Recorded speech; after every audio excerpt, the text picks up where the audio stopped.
Well, it's not quite space, because they haven't figured out how to get there yet. We're in the medieval age for Louis MT versus CSO. That's right. No Delhi in sight, but it's all Team Elephant here.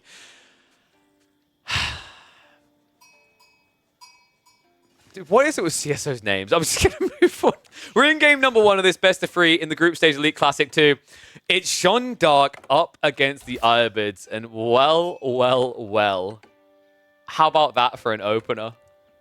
We've been seeing a few players go for these outpost rush builds, and I'm a big fan of it. I think Jeanne D'Arc's powerful for this, especially when you get a spawn like this.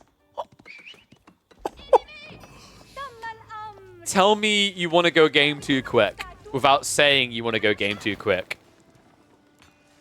Oh my god. And Louis has already scouted it. He knows. Spearman already on the way. It does mean he's going to get less sheep on the map because of the way he played this, but he's still going to get a decent haul, right, for this type of play. And also, if you contain the Ayyubid threat and keep them off the gold, you can play onto deer and berries because you don't have to worry about that camel lancer timing with a fast castle build. So really like this opening from Louis. It reminds me of when we saw, well, I can't remember which player it was. I think it was B, would pick like French against Malians on Gorge and then outpost rush them. It's kind of a similar thing. It's more impactful, right? Because you pull Jeanne and Jeanne builds a lot quicker. Funnily enough, Louis doesn't believe in pulling Jeanne though. It's just going to be a normie villager. The Spearmen arrive. Looks like there's going to be enough gold for a tech up. Maybe. Maybe. Yeah, CSO, we need more. We need a lot more. So House of Wisdom's being dropped. This still is annoying as all hell, though. It's going to be second villager being idled out, right? Like, actually, villager goes with the ship. I love how Louis understands the timing so well. He's like, it's not enough to just use the spear. Stab with everything. This does, however, make it a little bit obvious you're going for an outpost rush. Louis, come on. So CSO is going to get the gold required. Second Spearman is on the way, so you can't contest the tower now. This is going to happen whether you like it or lump it. You could pull all villagers to outpost, like burn down the outpost. I think that's the only way you stop this now. But 2 spears are here. And please tell me, yeah, he has got the gold to drop off. So 219, and this should be Desert Raider, right? Yeah. It has to be the Desert Raider. Unfortunately, it's not going to do anything against this, because now, with this outpost up, you've lost your berries and you've lost your gold.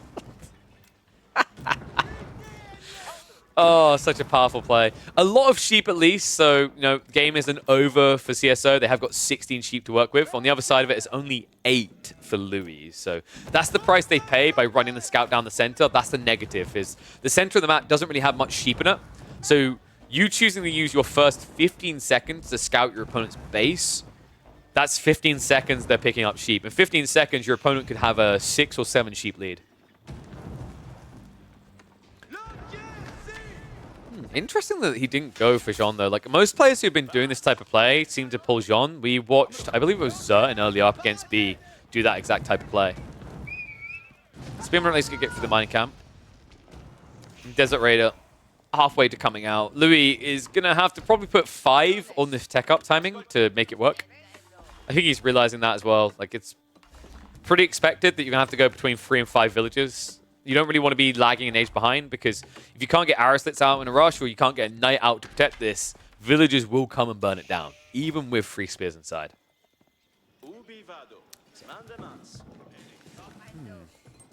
What if Chamber of No. Now, this is the unfortunate reality of stopping at 1 outpost, isn't it? There is going to be a move out onto the flank here. So well played by CSO. They are going to still find gold, but this is slowing the timing quite a bit, actually. Also, they still have food issues. Like, sure, you've got deer up here, but do you really want to run 15 villages in total into this area with 1 outpost? That doesn't feel great. And no, you're all wrong. It's going to be the sock. School of Cavalry on the way. It's going to be 4 villages anticipated here. Remember, this has the build speed of 5 and like a half, because Jeanne is 33% quicker at building. It does mean she's getting less XP overall, but considering the timing, the extra time you spent gathering resources, level 2 Jeanne shouldn't be too far away. Desert Raider's at least on the way, but obviously can't dive that TC. The question now is, do you do anything but go fast castle? And does it work well here? Because while you could get Castle Age, I'm still a little bit worried about where you're getting long-term resources. So it's going to be moved out in the stone. So understands he's going to need arrow slits to defend this area over here. Is also moving to the deer on the backside. Okay, well played. I forgot about that on the spawn, but it's still an area you need to wall in if you want to be safe here. Otherwise, the knights can hit this up. It's still you taking resources away from the safety of your TC.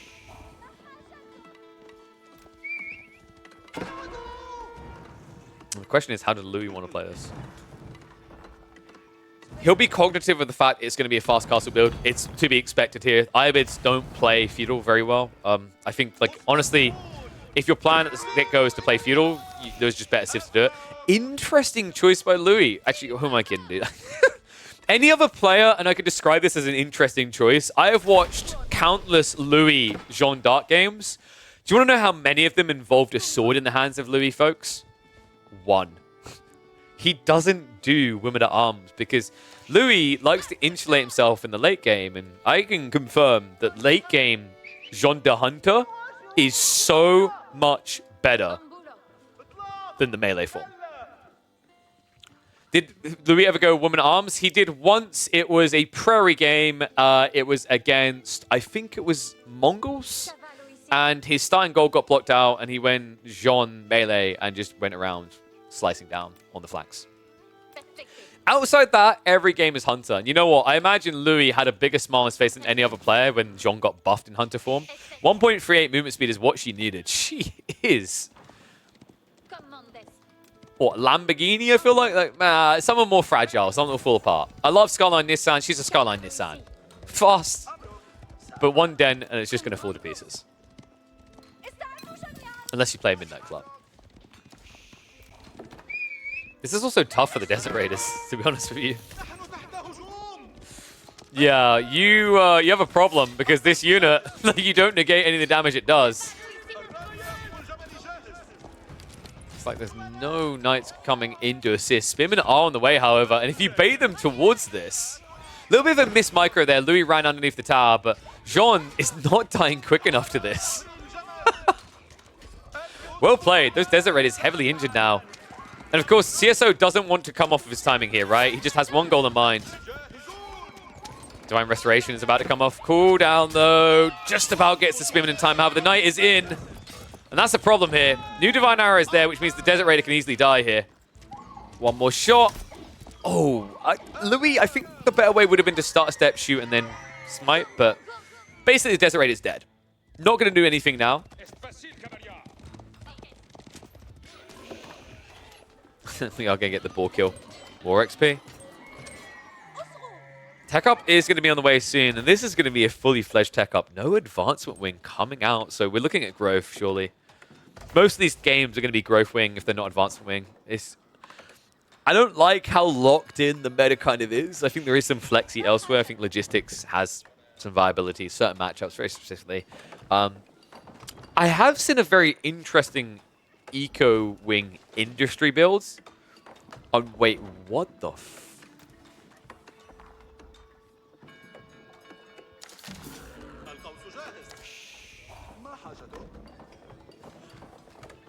We're getting trade wing. We're getting trade wing. It's the Attabegs. Oh, but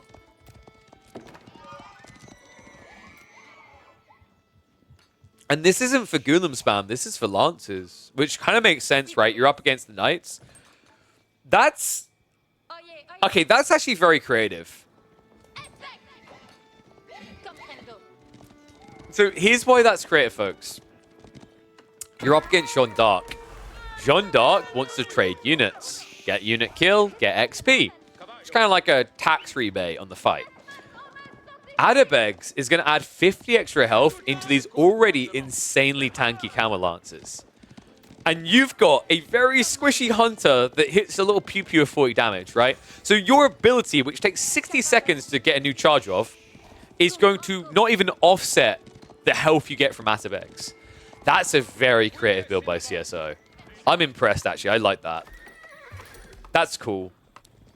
And he's going to have the ability to go up to 4 stables. He can even look to like buff up the archer health. You're probably going to look to actually maybe go, in this matchup, maybe Men-at-Arms plus Camel Lancers. It's a bit dangerous if Jeanne ever gets level 3 or gets to like Castle Age, but if not, it's absolutely fine, right? And as we can see, Louis right now has no intent of rushing towards Castle. Fortified outpost has been abandoned fully. I love how we get this a lot of the time in Gorge. Have you noticed how many players end up doing this, right? The eco gets trapped outside and they just find a tree line, hide a lumber camp, and get gathering. So tech out complete. I'm wondering, like, Louis can't stray too far from this outpost, right? Because if he does, at this stage, a few lancers, it's very easy for CSO to reclaim the safe resources near his base. So definitely not a comfortable position yet for Louis. I like CSO's pivot. I wonder as well if Louis is aware of it. The thing you have to remember is these two scrim a lot together, so fully aware of what each other do. So I'm sure this Ayyubid build isn't too much of a surprise for Louis. Nice little snipe down. That's expensive as well. That's the awkward part about this, right? Hunter versus Desert Raiders, you're just giving 18 XP over. Dive in underneath the double outpost. Divine Restoration does get pumped. One knight is going to go down, though. We'll find 2 villagers in return. It looks like he's going to stay in Torch. So looks to get rid of this outpost. He's trying to force the fight. Camel Lancers are on the way, and I believe they have indeed got the Ayyubid. So check this. 42 extra HP. 252 HP on 1 Lancer. Jeanne in trouble. Nice blocker there. Villagers are going to try to run away. More snipes coming in, though, and the damage is adding up here. No growth wing means each of these eco losses actually hurt so much for CSO. He's now trailing by 8 villagers.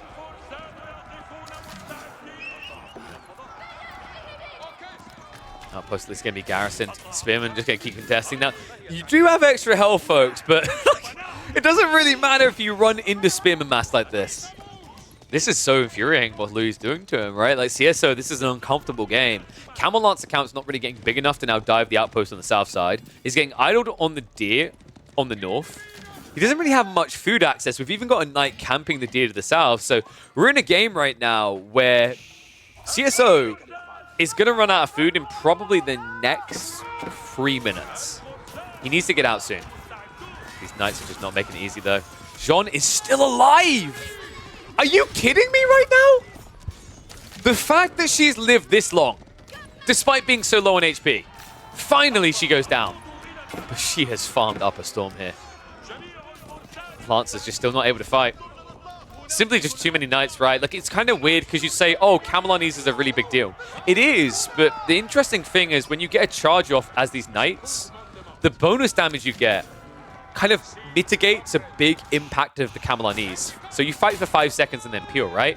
The other interesting part is if you turn and then charge straight into the Camel Lancers immediately, the Camel Lancers suck because they don't get the full damage charge out. But you just inflated your own damage, no matter how long the charge was. So pretty interesting detail in this matchup. Louis, my god, does he have the knight lead to keep fighting. And here comes the moment, like he's trying to play for the outpost now, but there's just too many knights here. That's going to come in underneath it. Jeanne is on the way. New Spearman also coming in. I don't think that CSO is going to be quick enough here. No, Outpost stays alive, so still no access to the gold or berries at home, which means you're still playing a game of Risk on the flanks, and Louis is looking to exploit that. Moves in on the gold. Forces the outpost garrison, and instead now he's going to shift the right side. Kind of an interesting choice from Louis, considering that his opponent has got a fortified outpost out here. Not really something you want to be trying to torch down. Then again, look at the desperation to get out of here. CSO, he doesn't want to hang around. Credit to him, he dodged death here. Other side of this, though, Louis is completely unhindered, right? He's playing on the pocket resources. He's got the boar and the deer on top of each other in the corner. Very safe game for him at this stage. And yes, Wheelbarrow was forgotten us on the way. Honestly, like, Wheelbarrow, it's one of those things where you have to remember that he didn't have great gold access, and when he finally did, he ended to spam Lances. So I don't blame him for delaying that. That's going to come in here, though. There's a few Divine Arrow left over to use here, right? So another Divine Arrow should be coming off cooldown soon. Camel Lancers barely limping away. I mean, this is the thing, right? Because he doesn't have the dervish timing, this kind of sucks. Ayyubid doesn't work because your units, while tankier, are never healing off the damage done. And that is going to be game 1. Louis MT and his relentless aggression able to answer the Ayyubids out. Means that we look forward to the next game with 3 options left for each player. Mongols, Chinese, or Byzantines for Louis. And CSO has a pretty interesting draft here, actually. Malians, HRE, and Japanese. So I imagine that the Frisian Marshes was in the rotation. That's how I'd make sense of the fact that he went for HRE. Louis having Mongols and Chinese is actually a pretty decent answer to that. I think China does fairly well there. Just because you're able to block out on the scout and get more sheep. So let's have a look and see where they're going to be heading for game number 2. I would be surprised if Holy Island was in the rotation because Louis' draft doesn't make sense for Holy Island. So we had Gorge. Okay, game 2 is actually Dry Arabia. So I imagine Frisian Marshes was the final pick. It's going to be a Malian-Mongol game. I still remember the B game earlier today. So Mongols are slightly favored in this matchup, about 55%, no more than 60. Mongols used to be much more favored, actually. Malians used to get completely crapped on, especially when the houses had a lot less health. However, Louis MT, after that first game, has got to be feeling confident. Let's see if he can actually use that 5%, 10% win rate advantage to turn it into a big, overwhelming 2-0 advantage here in what will be game number 2 of this series. Louis MT spawning in the south in the green. Of course, you got to get green when you're playing on a green canvas here, right? Great camo. North side, meanwhile, we're going to have CSO with the weirdest of names playing as the Malians. A bit of a weird spawn, actually. A double gold at the backside, but very loose. Has got a potential wall in, but the question is whether you get to that stage. Mongols is a very aggressive civ, so there might not be enough time to wall this in, which means you might be forced to play on very exposed gold veins here. Opening-wise, Louis, he's going for the racks, isn't he? Looks like it. Probably wants to send one villager over right now. Wait, Louis? Okay, yeah, he is. I was a bit worried there. I was like, what the hell's happening? It was just a little bit of automatic behavior. It's going to move down for the racks now. And Ger's going to pack up and move over, interestingly enough, because he already has everything else he needs here, right? He's got the gold, he's got the wood. He doesn't know fully about the deer. I think the icon might be missing to him. And to be honest, walking over is just not worth it right now. This, by the way, oh my god, dude, this is an insane trade spawn. It's very defendable as well. Look at Louis' base layout. A lot of tree lines just naturally force choke points here. So we're probably going to be looking at Silver Tree gameplay for the Mongols. Now, last time we saw this matchup, it ended up being a deer stone into a bait, right? Because it wasn't Silver Tree, but it was the discount Silver Tree, as in a normal marketplace was built. I don't expect that same level of craftiness in the way Louis wants to execute this. I'm going to hit the fast forward in the early game, actually, because I'm wondering where this Rax is going to slap. Probably just immediately on top of the houses. The question is whether it's going to be an outpost drop, and it is. Early scout by CSO. CSO is now going to react with the racks. Notice that he delays doing this until it's time. Until he sees that it's going to be a racks all in.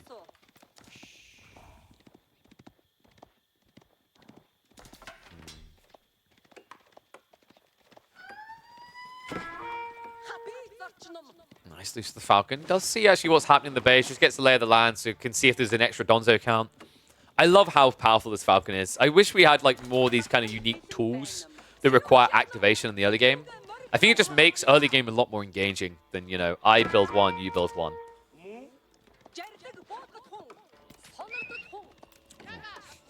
He may build 2, but he's built 5. Rest are on the way.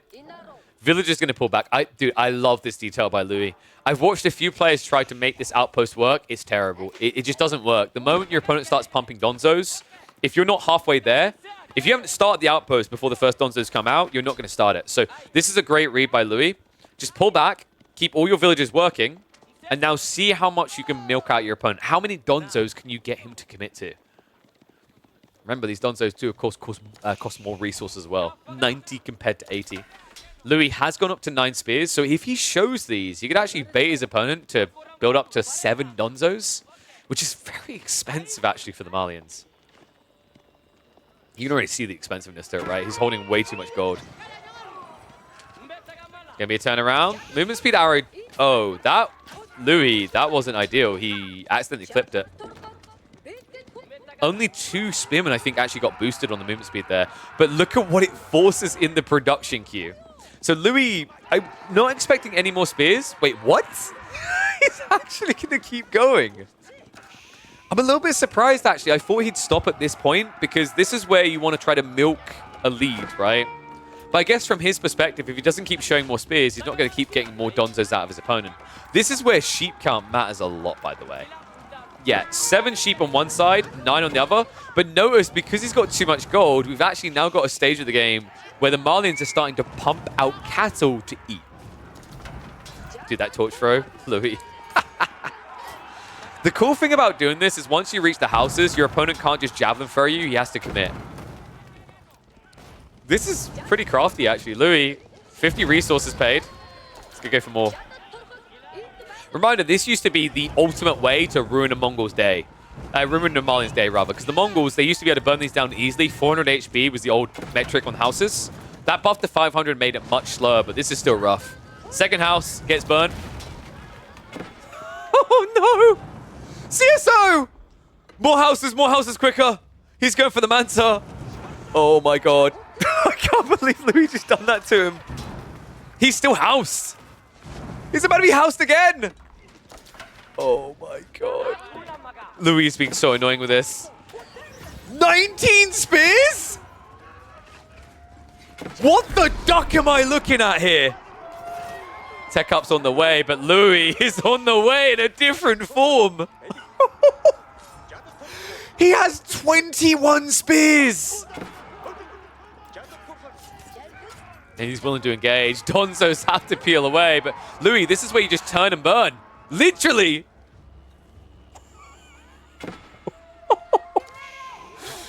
Well, congrats on your tech up. Firm handshakes all around, gentlemen. It seems like it might not have been worthwhile. 22 spearmen from Louis. Louis, who, by the way, is now on the boar. I was worried about the sheep situation. It seems I should have just checked what he was doing with his economy. 17 spears, 5 more on the way. Donzos, this damage just tickles at this point. He needs so many more. I just can't believe this.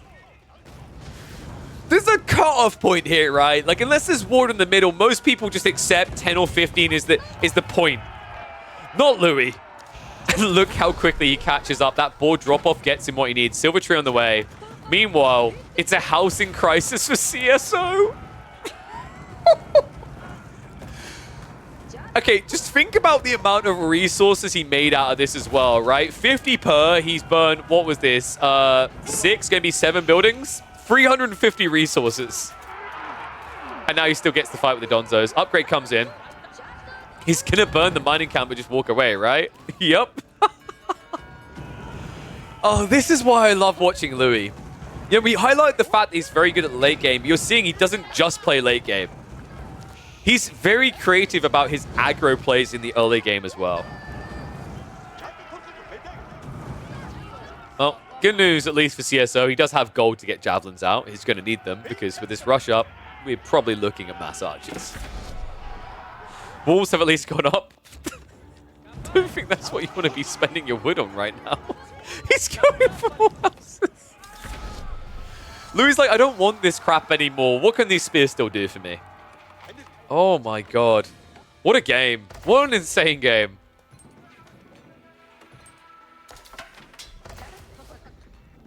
Louis, now all this gold gathering. Surely we're going to be looking at stables drop? Keshik's on the way? No. What? So, okay, this has to be a fast blacksmith then. Like, there's no reason to go archery range without blacksmith follow-up because you're now floating way too much gold. In fact, he's actively still gathering gold. Even with all the things he burnt down. Will Baron more or less mirrored. That's a miracle for the guy who basically didn't have his pit mine. And now the wall's going to be burnt through. Louis is such a pain in the ass, man. He's forcing archers out of his opponent, so you're not even seeing the Malians' true strength, which is Jav Donzo, right? They're having to go spear, archer, and now you're going to see the double archer production ramp in. In fact, it is double archer range with double production. Oh my god. I mean, in fairness, Louis, although he's gathering a lot of gold, remember, he does need that gold to get traders. Those traders are going to start coming out soon. Silver Tree is about to reach the corner. For the first time, he's discovering, wait, there's stuff back here. Is it possible that Louis is trading? CSO is going to find out. Unfortunately, what he can do with that info may be heavily limited. Oh my god. I can't believe my brain is like, this is what games of AO4 are meant to be. Because I feel dirty thinking that, because that means like spamming Dark Age Spearmen and griefing your opponent is the way, but it's a very smart read here, man. Like, I feel like a lot of the time, Mongols can't do this because their opponent just builds enough Donzos to repel you and you feel worthless, but who expects over 20 Spearmen, right? There's such a thing as a measured reaction. This was overkill to the point that it was the perfect kill. Wait, what was that vision? That was weird. There we go. He's got the Falcon up. Louis. Oh, that Falcon play. Just forcing idle time for nothing in return, right? Other side of this scout, I believe might have got a glimpse at this trade going on. I'm just not sure what you can do about it. You're still on one pit mine, by the way. We're only now seeing the second one come in after a heavy delay.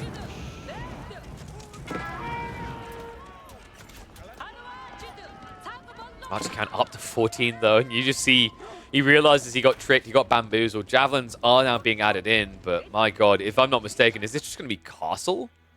Louis genuinely floating towards Castle.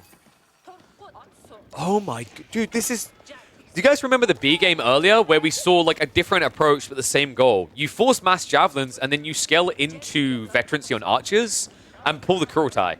There's no Deerstone in this game, but like the Kurultai buff with veterancy on archers will beat javelins. It's insane.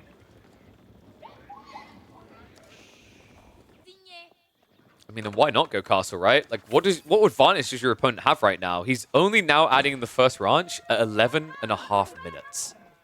There is no food boom for the Malians right now. This is crazy.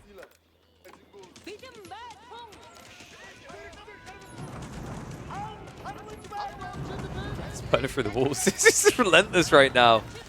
Where is the Khan, though? I'm a little bit surprised that Mr. Khanster isn't here, because if he brings the Falcon, you'll be able to snipe over the tree line again. He's going to start diving in. So this is the thing, right? You see the jabs, and you're like, okay, back away, start the tech up. Steel Arrow is on the way. And trade count is now up to 6, and they are getting a lot. 62 gold each way. This wolf is eventually going to kill them. I just think the interesting thing is, does this wolf kill a trader before the game is over? That's the thing I'm wondering. Because this is a very aggressive timing by Louis. Kurultai now on the way. He has already got the pack-up tech being researched. Dude, this build is so clean, man. It's impressive, actually. We're seeing multiple Mongol players do this now. I think Mongols may have once again solved the Malian issue. This is very powerful. Wow. Castle on the way. He's got enough gold for the veterancy. He'll probably have enough gold quite quickly to get Undermesh level 2. And I wouldn't be surprised if that becomes a priority. Instead, Louis is going to start spamming men-at-arms. Kurultai already targeting right next to the enemy base. Alright, can CSO survive the coming Mongol tide? It's going to be a tough hold. Even these spearmen are going to pack quite the punch, right? And you do have the maneuver arrow to gap close quite quickly. I think we're going to see the defense arrow, though. Defense arrow against mass javelins that are meant to be the counter to archers. You feel like a kitten challenging a Rottweiler. It's not pretty. Kurultai's going to move in now. Trader count is up to 9. We're going to see men-at-arms to follow this up. And move into the base. And we've been here before, haven't we? It's time to get paid! Only this time it's much quicker. Kurultai is not unpacked yet, so Louis MT needs to fix that. Once it does, the damage you're going to be doing here. So 2 houses gone just like that. It's not going to be a housing crisis anymore. He's got enough to keep himself alive there in that department. But it's still payday, right? It's still all of a sudden 100 resources you gave your opponent. And now he's going to come for more houses. Wait, what's that wall? Oh, God. Get me, Aus. CSO's just trying to get towards the tech up. Meanwhile, Louis, he's like, yeah, I want to tech up again too. Can you pay me? Kurtai deploying. Veterancy in for the archers and the spearmen. They just hit so damn hard here. Dive underneath the TC. Attack speed arrow is going to be the choice. Louis commits to the dive. He's out of range of the Kurtai though, so army is not getting buffed up right now. Not the best of exchanges, but remember, men-at-arms are in there. These units will not die. Oh my God. And this is before we get the ranged upgrades, level 2 coming in, right? Archers are going to just trade out. Javelin count is getting far too low here. I think we might be looking at CSO waving the white flag in the next minute. He hasn't started the tech up yet. He's not even halfway to what he needs. And with the second wave of men-at-arms coming in, I don't think he ever will be. What a sick game by Louis. Game 1 and Game 2, you know, this is the guy that people watch scrim with Beastie and they were like, oh, this guy, yeah, he's so good in the late game. It's all about the late game. He loves the late. No, this is the Louis that I've come to anticipate. This is the Louis that I've expected and seen time and time again. If you give him late game, sure, but if you can get it earlier, why wait? So, army completely wiped. Men-at-arms are starting to spread out. They're idling out the entire eco. At this stage, I mean, you basically have no one working in your base. I think you've got a few people, 2 people out on the gold, and that is it. And I believe this is going to be it. There's just nowhere to go anymore. The men-at-arms spam is not going to stop, right? He's got deer stacks on the left side, or right side of his base. Left side already taken. He's going to keep this spam going. Now the Kurtai! Oh my God! Mongols are the #1 answer to Malians.